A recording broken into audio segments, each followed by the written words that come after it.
So for the past week, we have been dabbling in modeling clay and with no real instruction, just placed it in your hand and wanted to see what you can do with it. And I gotta say, I'm impressed. Very, very good. But now let's get down to business. We're gonna grab some of this modeling clay and we're gonna make ourselves some clay pots.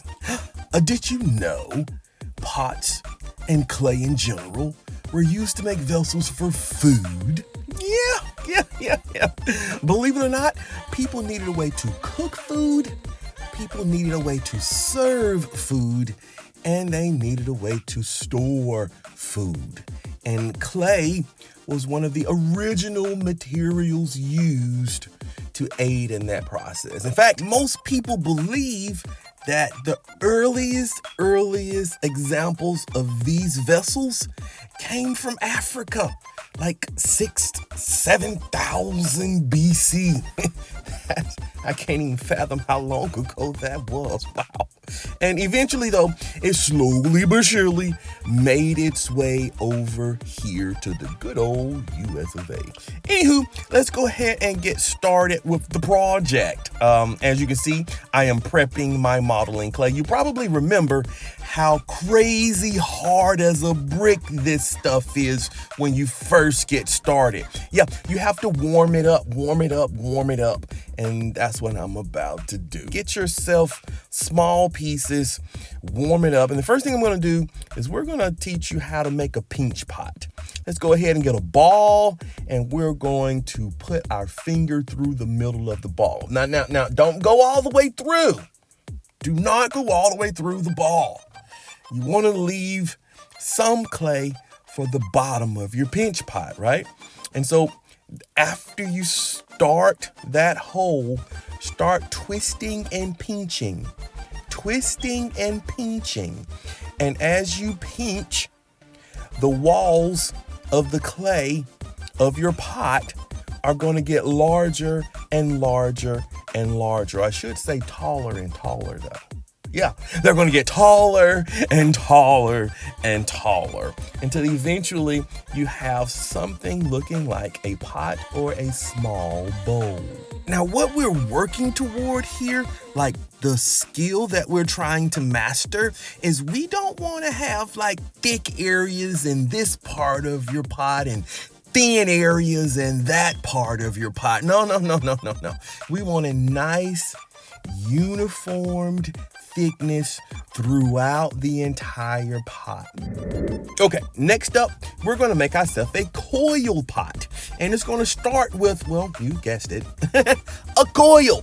So do yourself a favor and roll the longest coil that you can, keeping the thickness the same throughout the coil. Each pass should get your coil longer and longer. Hey, you can use a buddy that's sitting right there next to you if you need extra couple of hands, because you've gotten the coil so long it stretches the whole length of the table. I've actually seen that happen in a class last week. It was kind of cool. Did I just put coil and cool in the same word? Oh my gosh. So once you have your coil as long as you think it should be, we're going to start this pot by making a really tight spiral. That's going to serve as the bottom of your coil pot, right? We're going to make it probably about the size of a quarter, maybe a little bit bigger than that. But look. What you're going to do is you're going to start layering each coil on top of the next one. You see how that works? On top and a little bit on the outside. That way your bowl or pot gets a little bit bigger and a little bit bigger and a little bit bigger as you go up and up and up. Like, I'm not putting it straight on top, because if I did that, we'll have just a kind of a straight cylinder, almost like a cup. I'm actually putting it to the outside on the edge of the coil below it. And that gets us our bowl shape. But wait, there's more.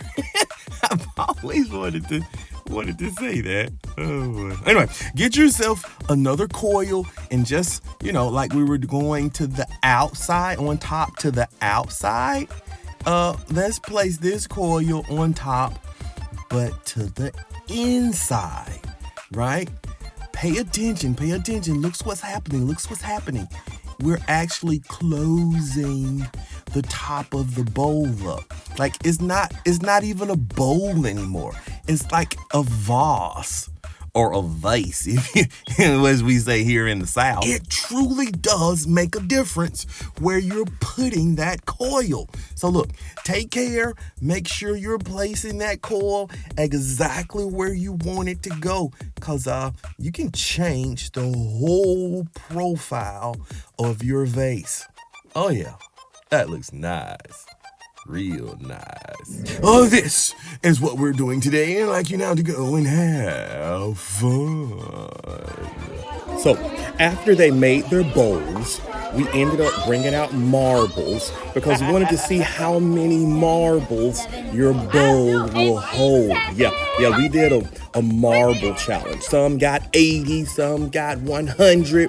I've had a kid even break 200 marbles. And then some had a very creative way of putting the marbles, getting the marbles to stay in there. Yeah. Anyway, so we can call this the 100 marble challenge. All right, here we go. That's 2-0 what?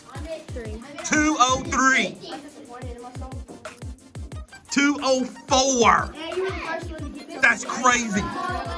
205. 205. Oh, 205. One fail. Oh my gosh. Beautiful.